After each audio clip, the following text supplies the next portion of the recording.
trying to box and say the history is there that high life belongs to us. Okay, so what's next? Are you going to live on past glories? No. Well, it looks like Ghanaians are known for living on past glories. I mean, the Nigerians will always tell you this. They'll tell you that you people get up and say that we brought this one. We brought this. We showed Nigeria how to shoot movies. We showed Nigeria. But they are going to the Oscars and we are here. Exactly. But what happens to you? You are here. You are still here. Stand still. We are still having these conversations. 10 toes. over and over and over and over and over again.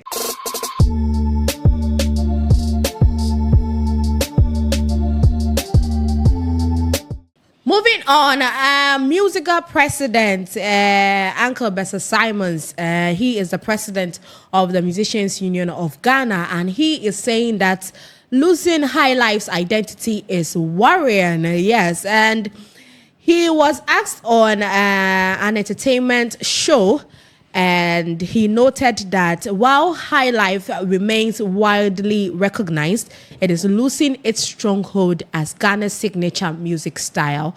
And he stated that it is worrying.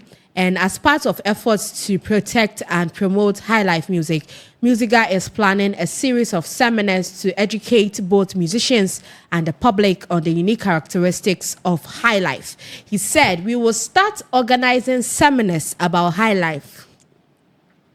We are also working on a documentary with Professor John Collins for our Golden Jubilee to showcase how Highlife has evolved over the years and the key element that makes it distinct."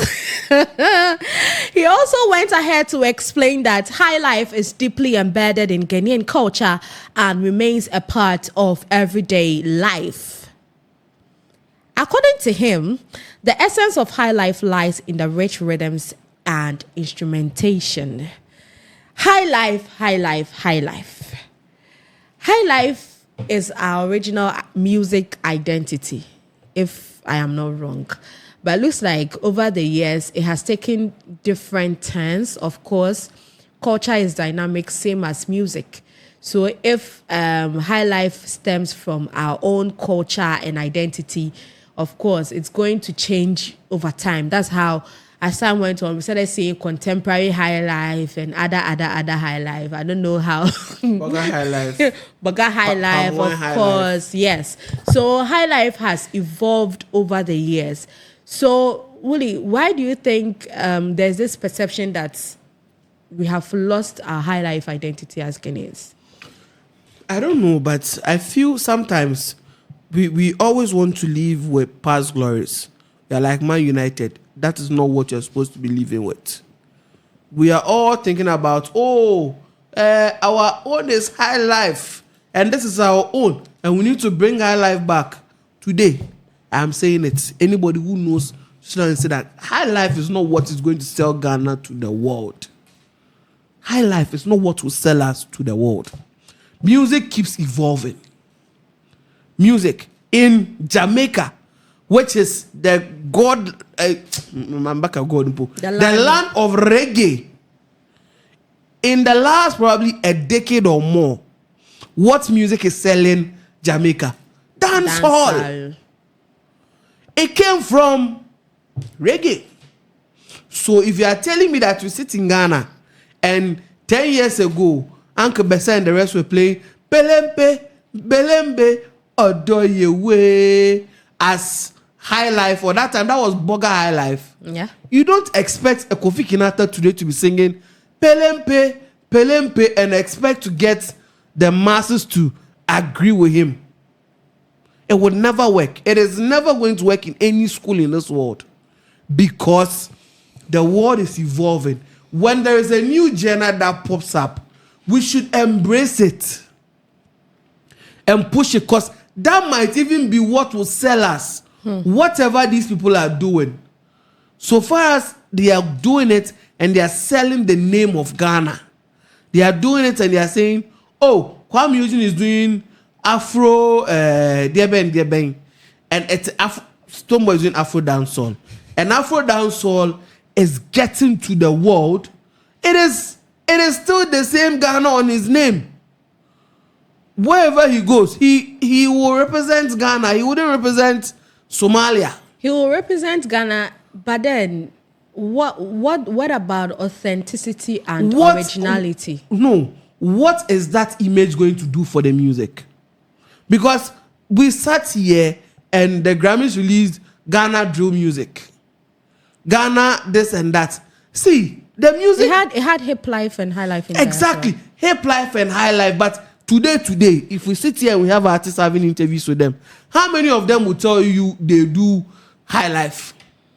They'll tell you I do everything. So now the music that you don't need to box yourself and say, I am a high life artist. Because the high life you are talking about is evolving. It is changing from those Abase to Boga High Life to wherever you go. Even hip life found itself changing from Crank to Azonto to Al-Qaeda to Burkina and the rest. We saw it. It kept changing. So that is what will happen. The high life that Kwame Eugene will sing today is not the high life that you were singing 10 years or 11 years ago. So they need to have a workshop and claim ownership of owning high life and doing this and doing that. It's not what we need. What we need is to structure the industry well. There are a lot of things that the industry needs that are not being made well. These artists you are talking about need a lot of support in terms of promoting their music. They want to go international with their music. How well have you said the seminar you are going to do? You are bringing maybe 2 people from the Grammy board who would come and lecture them on how to promote your music outside where you come from. You are not talking about, you are telling me that we would show you how to own high life and do high life and do this. That is not what we need. The industry is working with one leg because people are using their own. See, if you go to America and someone is promoting music and they are using their 4 hands, in Ghana we are using 8 because the things that will support you to do whatever you want to do, we lack a lot of mechanisms here. And these are the things that they need to focus on pushing rather than sitting back and saying, oh, then we'll do a high life seminar. And we'll do this. And it is not helping. It all ends up to nothing. Nothing. Nothing. Say nothing. I won't say. Say nothing. I won't say nothing. So it all ends up to nothing. Nothing. This whole high life conversation, I feel like sometimes too the older generation isn't really being too fair with the younger generation because as you said, how high life used to sound 10, 15, 20 years back isn't how it's going to sound now. But regardless of everything else, us trying to catch up with the global world and finding ourselves on Grammys and BETs and whatever, no, I feel we still shouldn't sway away from how deep-rooted the genre is. How we can still stick to the very, very roots of high life. No, it can still be there. But it's like now we want to force people to say, this is our own, so we should do our own. Do you understand what I'm coming from? It's not about we doing it. Oh, of course, there are still people who feel like they can sing like Daddy Lumba and go, oh, I'm a face of the moon. There are people who want to sing that way, no doubt. There are people who want to sing like Kojo and the rest. Let them do their thing. But there are people who also feel like, I listened to an R. Kelly song and I listened to a Dasmere Jamina song. I want to mix and have an R&B high life. See, people don't notice this. Why people love King Promise is because King Promise has a feel of Afrobeat, a feel of R&B, a feel of high life in his music. So this person, what genre would you tell he's doing? Would you say he's also doing high life? No. So let's stop trying to box and say the history is there that high life belongs to us. Okay, so what's next? Are you going to live on past glories? No. Well, it looks like Ghanaians are known for living on past glories. I mean, the Nigerians will always tell you this. They'll tell you that you people get up and say that We did this brought first. this one. We brought this. We showed Nigeria how to shoot movies. We showed Nigeria.